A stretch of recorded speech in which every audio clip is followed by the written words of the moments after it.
Hello everyone, I hope you guys have an amazing day, and on today's video, we're gonna visit the Samal Island, one of the best island here in the Philippines. Guess what ang hatang mga to? So nag-decide ay ko magdog Samal guys. Actually sa company ko El Marino kay libre ang shuttle gikan sa Samal nga wharf pag dito sa sa area.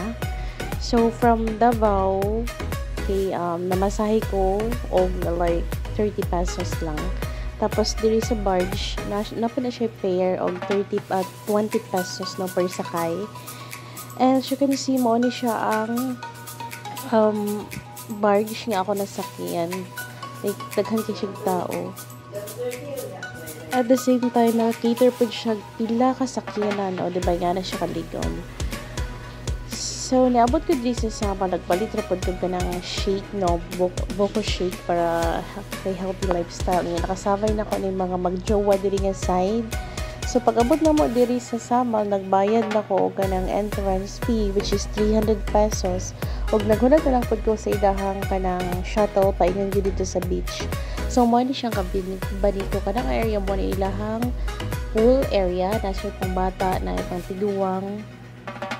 O, diba mo ng ilahang garden drin na side. So, nakita nyo sa gilid guys, Nanay Beach. So, kailangan nyo yung shuttle kay medyo layo mga siya na unahan. So, mo nang ilang mga kanang houses, no, nga pwede mo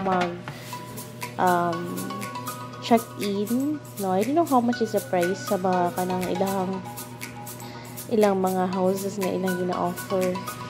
Okay, so pwede mo diyan mag-overnight o pila ka adlaw as long as ma-afford lang siya. Hey everyone, if you're new to this channel, please don't forget to hit the subscribe button below and notification bell para ma-notify ka on my next adventure. And yeah, finally nakaabot ra kita diri sa lang beach area, no? So muna, as you can see guys, ang to diri na gihapon siya ka ng mga houses na gina-offer. So wala lang restaurant diri sa palibot sa gilid guys na area. So kana siya mga mipa hot nila, no. So wala lang bar sa pikas pag area. So and this is the beach. So nagdiretso na ko diri nga side guys kay gusto na ko ka ng hilom-hilom nga hilom-hilom nga area kay gusto na ako magmuni-muni no, gusto na ako mapag-isa o diba, gusto na yun ako magpahangin no. At the same time maligo ka dali kay nako jud niya. So diri ako na feeling nga spot kay kamalon po ko pwede ni siya diri kay I've been here a lot of time.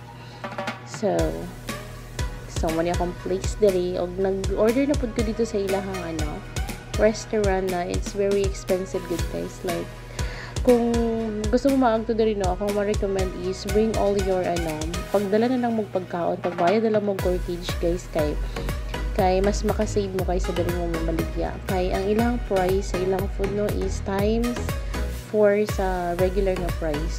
So this is the beach guys. As you can see, kalindot kayong tubig. Pwede ka mag-sunbathing there nga side. Yeah, ma-enjoy din mo ang tubig. O, diba? So this is Cabanlico El Marie here in Samal Island. Anyway guys, kung may mga pangutana, just leave a comment down below para ma-check na ako at the same time makatubag ko sa inyong mga pangutana sa kinabuhi. So this is the family, no, another family nag-enjoy.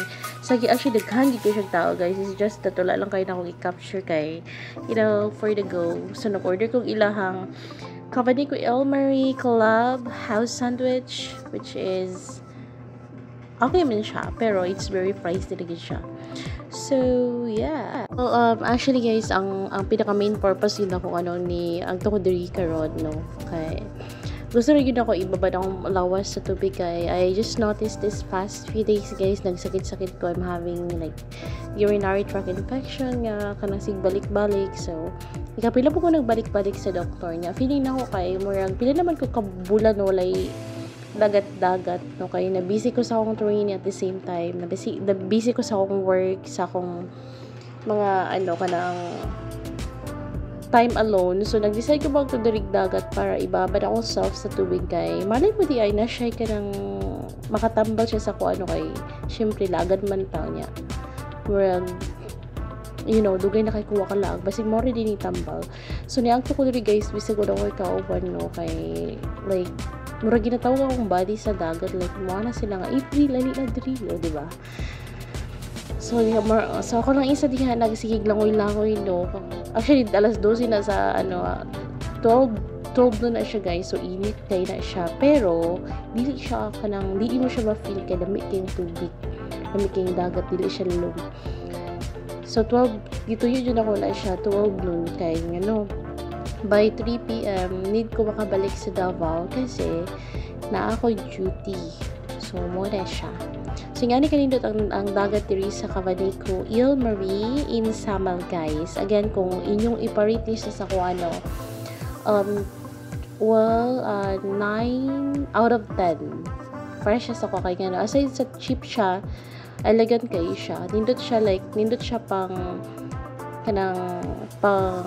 family family gathering, pang barkada na mga celebration, wedding, birthday surprises available diri guys. O diba nga na siya kanindot. So kung gusto mo magto sa Samal Island yun, dili mo maka-decide kung asa. Ang Cavanico Ile Marie yung isa na ko nga gina-recommend para para inyong agtuan kay nindot siya guys. Diba like nakita naman yun, nag-enjoy ko sa tubig. Kaya remember ko before guys, nag-agto ko diri I'm with Ate Alot, Ate Wang. That's my foster family sa Matala. Nag-attend ata mig wedding di na ko siya ma-remember kay dugay na kayo siya. Nag-attend mig wedding, diri gid siya nga area. So at the same time na pud ko na witness nga kanang murag na like engagement proposal na supposed to be surprise. So diri siya nga area gi-held guys. Diri gid siya like I think na mga special occasion diri nga mahitabo every weekend. Like nice gid siya. So as you can see guys kaning area kanang plain kayo siya, naihagdanan kay kung halimbawa naay kaslon like naay bride dira gyud na siya moagi aside sa kanang purpose gyud nga tabukanan kana siya agianan gyud na siya like kung naay mga bride na kaslon diri sa ginatawag nag-sea wedding o diri na siya mag-agi. Okay, so mo ni siya, diba? Yan na siya kanindot diri guys. So again, unsa pa yung ipaabot agto na mo diri sa Cavanico Ile Marie in Samal Island, diri lang sa Davao City, Dapit. So after na guys, nagbanlaw na day ko kay gusto na ako magpa-fresh na pod. So as you can see, daghan kay tao guys na sila banana boat diri, napoy mga speedboat. So kung gusto mo napoy motorboat. Kung gusto mo gamit ng special amenities nila, pwede kaayo. So, magbayad rata. Sa bayad, I'm not sure pila.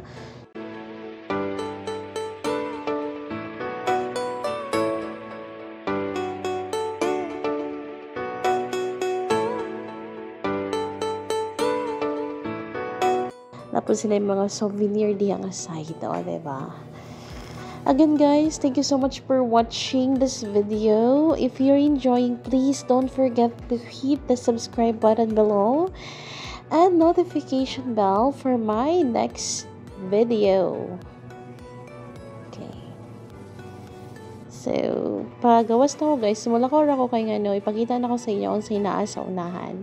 Okay, so nakita po na ako ni diri nga area sa una guys, katong ni agto ko diri. Is another gyapon ni siya diri kanang more siya kanang sitawbana. Cottages gihapon siya pero ilahan nang gibag-o karon. I'm not sure say purpose aning diri nga side Feeling na ako pwede gihapon siya i-held buta kanang pwede gihapon siya himog place na og wedding or mga party mga birthday diri nga side kung ang isa ka nila main nga place nila nga gina-held ang event is puno, so pwede diri feeling na ko kung may choices ang mga may choices ang mga customer client, so at least makapili sila. So pwede pong ka maligo diri guys. So di ba na sila pa diri na pa sila pa tulay-tulay diri pa ingon dito sa dagat. So ingana sila kanindot. So pwede ka magtindog-tindog diha, pwede ka agto dito sa dagat sa ano, yung maligo. So nga nakanay. So just be careful lang yun. Kung maligo mo guys, make sure nga na amoy kauban for security. Diba? Make sure ka balupod mo lang oy. So yeah, that's it.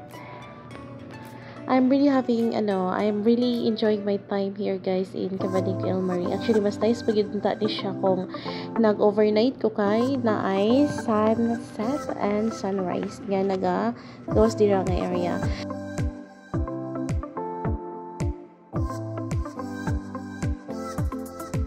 And lastly guys, mo nilang area pool, no? As you can see, naapod sila ka ng pangbata nga pool. Mo ni siya ang pangbata nga pool, o diba?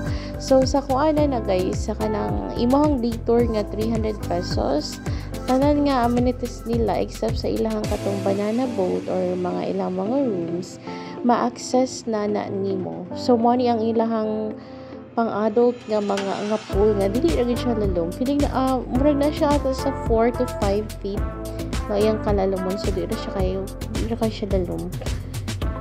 Diba? Wala kay tao karon guys kay ano magod siya kanang dili siya weekend, so weekday siya. So mo ni ang pang-adult na po. Sa gilid ana guys is mga cottages na pwede gamiton kung magligo sa pool.